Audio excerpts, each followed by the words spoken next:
Hello again, everyone. Yes, you right there with the 15 tabs open in your browser. I know you can't decide between an R3 and R6. Calm down. I'm not going to hurt you. Come here. Just help you figure out what you're doing. It is I, Papa Yams, the Daytona slaying, Busa riding, scrambler loving, bald-headed dude. You can call me Yammie Noob. Today I'm going to go over some common beginner motorcycle questions, probably the ones you thought about in the MSF course or at the gear shop or you didn't want to ask. Well, we're going to go over them today so you are in luck. Number one, and I think this is one I get a lot of DMs about this one, is what helmet should I buy? Since one of the first things you do before buying a motorcycle or even learning how to ride one is getting a helmet, it's no surprise that a lot of soon-to-be riders ask about what kind of helmet to buy. This is a question with no actual right answer in regard to the opinions of others, but it can be answered statistically.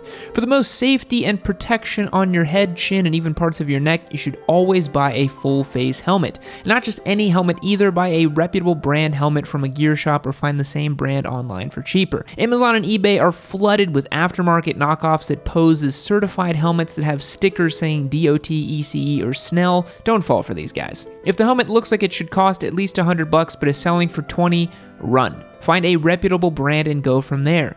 In my honest opinion, a full-face helmet is the best helmet no matter what kind of bike you're riding. Second best would be a modular, which has at least full-face protection, but just through a weakened chin bar.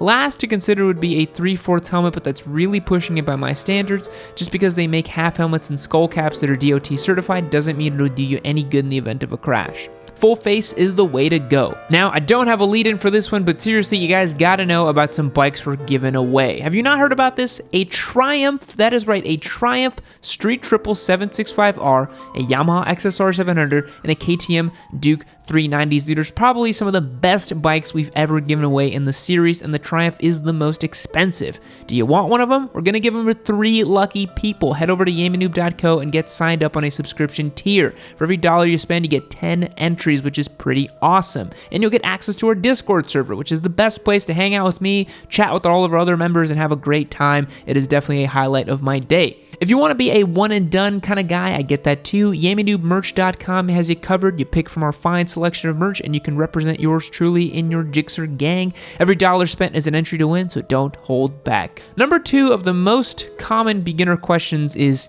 300 or 600. After a little bit of research, every noob is probably going to wonder, Yammie, do I get a 300cc bike or a 600cc bike? This might be the most asked questions for new riders that want to start dragging knee or cracking nooners. The answer, there is none. There's basically just best common knowledge that people have kind of gone to this. Also, the internet is so split on this question because everybody has had different experiences. 4 riders who choose 4 different bikes will have 4 different experiences. Heck, 4 riders on the same bike will have 4 different experiences too. Is a 300 good to start on? Yes. Can you learn a lot? Yes. How come others chose a 600? Because they did. Papa Yam, should I just get a 600? Now we're going in circles. I will say this. To start on a 600 takes maturity, self-discipline, and you will not learn as quickly as starting on a smaller, more appropriate bike. The margin for error on a 600 is much smaller than a 300, and it's very unforgiving for accidentally cracking the throttle wide open. If you're absolutely going to get a 600, fine, I'm not going to stop you, it's a free country, but do it knowing that you have to be responsible and you are in fact going to have a squid missile. I know it's difficult because some riders don't want the 9-second to 0 to 60 time, nor the 3-second 0 to 60 time, and the options in between are pretty limited. Research, look within yourself, and if you have serious doubts, just get a 300 and upgrade when you are ready. My personal opinion on this topic, because I do get this question a lot, start on a smaller bike. Start on a 650 if you need to. It makes more sense than starting on a 600, or even, God forbid, if you want to start on a 1000. That's a really silly idea. Learn the craft, enjoy riding, and have fun. Number 3, is that bike fast in the quarter mile? The quarter mile. A lot of beginner riders compare car stats to bike stats and think that they mean something. In reality, they kind of don't. Most 600cc sport bikes and larger will rip a quarter mile in under 11 seconds and get to 60 miles per hour from a dead stop in under 3.5 seconds. The problem is that unless you plan on drag racing and even stretching your bike, you probably won't be doing those kinds of speed. Also, it takes quite a bit of skill to get a bike from 0 to 60 in under 3 seconds. A lot of adrenaline and speed junkies from the car world find sport bikes to be fascinating and addictive.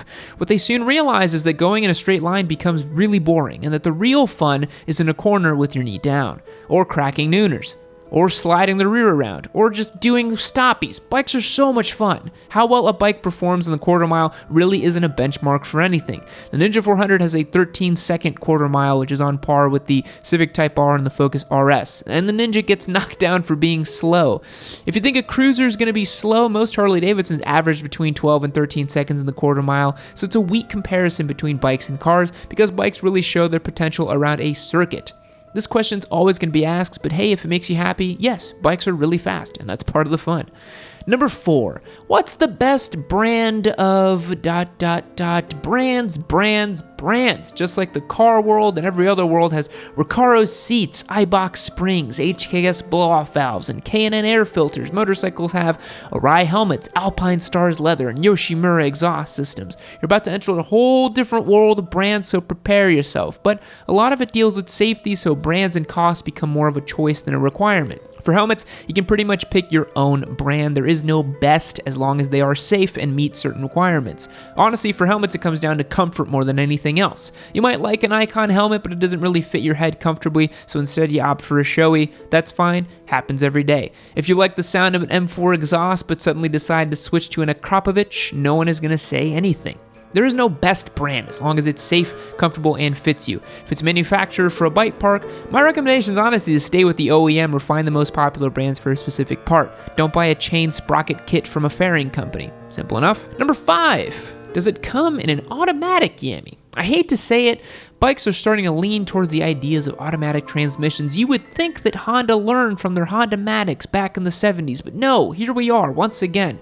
For some, it's a godsend. For others, we don't really care for it. If you're disabled or physically incapable and you need an automatic system just so you can ride, I'm all about that. I'm even for converting a manual bike to an automatic one just for the comfort of a rider. Now here's a question. Is a Recluse clutch on a dirt bike an automatic? If it's a quick shifter, do dirt bikes have quick shifters?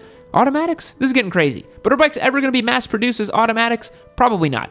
Maybe in the far and distant future, but for right now, the answer for a new rider is to learn manual, no exceptions. We don't want our endorsements to say M automatic only because that would mean too many people are testing out on autos, which I don't think the MSF courses can support. It's a fair question, but something to become an advocate about. Don't worry about riding a motorcycle because it's a manual.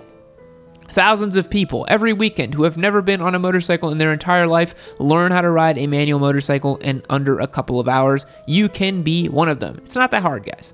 Number 6, doesn't a full face helmet restrict ... So a common question a lot of normies, cagers, and even noobs ask about is the full face helmet. Some riders think that it restricts vision, others think it sounds, some think that it's unsafe because of that, but honestly guys, these are all misconceptions, myths, or lies. Full face helmets do not restrict your vision nor sounds, and they are the safest helmet you can wear. After you practice riding for a few hours, you'll start to realize that at highway speeds, you can't hear the cars next to you anyways. You can hear horns, you can hear sirens, you can hear loud engines and exhaust systems, but you also hear your own engine, wind noise, and road noise. You can focus on what to listen to, but for most riders, it's more of a visual thing.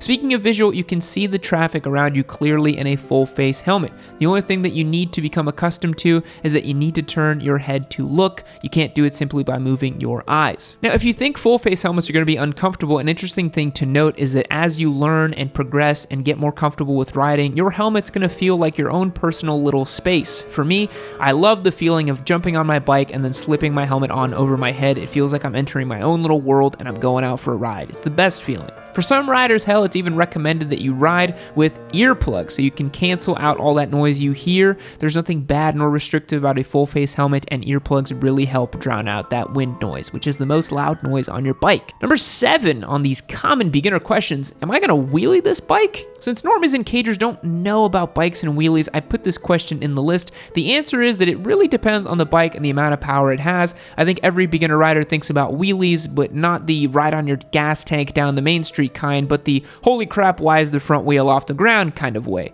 It's a legitimate concern because honestly, new riders have probably never experienced the mega dank nooner and don't want to mistakenly end up hurting themselves or wrecking their bike. As long as power isn't suddenly applied to the rear wheel and in first or second gear from a really powerful bike, then no, you're not going to wheelie. I can't say which bikes will wheelie easier than others. I'm looking at you, FZ09, but if you're a careful rider and have no intentions of hammering down the throttle in a very aggressive way, you should be fine. Think about it this way. Wheelies are kind of similar to getting the rear end out on a rear-wheel drive car. You can totally drive a 500 horsepower Mustang and never get that rear end squiggly or loose. It's the same thing for riding a leader bike. You could ride a leader bike around town and never get that front wheel up. Number 8, who is the most at risk, Yammie? If you think just because you're young and you want a crotch rocket that your parents are right about you being at risk, think again. Statistically speaking, the riders with the most risk is the 40-something-year-old who has too much confidence in himself and his abilities and then rides a little too hard on his big cruiser without gear. Whoa, what? Yep, that's right. For all the squids out there ripping through gears at triple-digit speeds and trying to stunt on the highways, they're actually not the highest risks. They actually know their limits, practice in parking lots, and normally don't try stunts in Publix until they have the skills. But for Mr. Third Time's the Charm, just divorced, being in your 40s and getting on a motorcycle can be part of a much more dangerous cocktail. And I use that word specifically because they do tend to get involved with alcohol as well. Older riders tend to stay away from the full-face helmets and opt for 3/4 or half coverage. They also wear less gear, and like I said, they are more likely to drink and ride. The younger crowd doesn't really do this, at least when it comes to fatal crashes. The overconfident beginner rider miscalculates a corner or rides when they shouldn't and gets involved in a crash. Everyone needs to be as safe as possible. Who cares if you have to call an Uber? Ride your bike when you're sober, no exception. Number 9. Is it scary? For some people who have never ridden a bike, they might wonder if it is indeed scary. I think the worst thing a beginner can do is YouTube videos of Ninja 250s on the streets of India trying to lane split 150 cars at once. For those riders, that's normal. In the US, not really. There's definitely a fear factor that stems from riding a bike in traffic and trusting the cars around you not only to see you, but to avoid hitting you. When you're alone riding, it's not that bad. Sometimes power can be, but just don't twist the throttle so hard, my guy. It's a feeling that takes a lot of getting used to, but it's also a feeling of freedom like you've never felt before. If you've recently started riding, please leave me a comment down below and let me know about the feeling that you had when you first went out on your bike, because it is truly something special. Number 10, someone said blank. Is that true? Now look, I can't answer every question that everyone could possibly have about motorcycles and motorcycling. Wait, I've tried. Hit that subscribe button, like this video, and then look back at all the content that I've posted. If someone said something to you, there's a chance it's not true. People say things, especially to new riders, like add a layer down, or you need to start on a 750, or you need to brake with only the front brake until the apex, then switch to the rear and then just give it a little bit of gas. No, stop, no, God. The first thing you should do is enter the world of motorcycling without thinking about what your creepy uncle told you or what the kid down the street with some clapped out dirt bike said months ago. Experience it for yourself. Learn at the MSF course, do your own research, answer your questions through the discovery of facts. There are a lot of opinions out there. Decide for yourself, but of course, Yammie Noob does have some pretty good ones. Now, boom, that's gonna do it for today's video. Did you have any of these questions when you were starting out? I think everyone, and I do mean everyone, even the cruiser riders, wanted to know if they should get a 300 or a 600, even if they ended up with a Harley Davidson. Just saying. Guys and gals, we were just shy of 600,000 subscribers. Thank you so much. We are so much closer to that Turbo Hayabusa. I'm just kidding. You guys already know it's coming, just like 600,000 subscribers are coming as well. I will catch you on the next one. See you later. Fact. Bamboo is one of the strongest plants and building materials available. It has a tensile strength of 28,000 psi, while mild steel only has 23,000 psi. Bamboo was the first plant that regreened after the atomic bomb was dropped on Hiroshima. What I'm saying is, BMW should release a bamboo edition of the BMW S1000RR instead of some crazy carbon fiber HP4. Goodbye.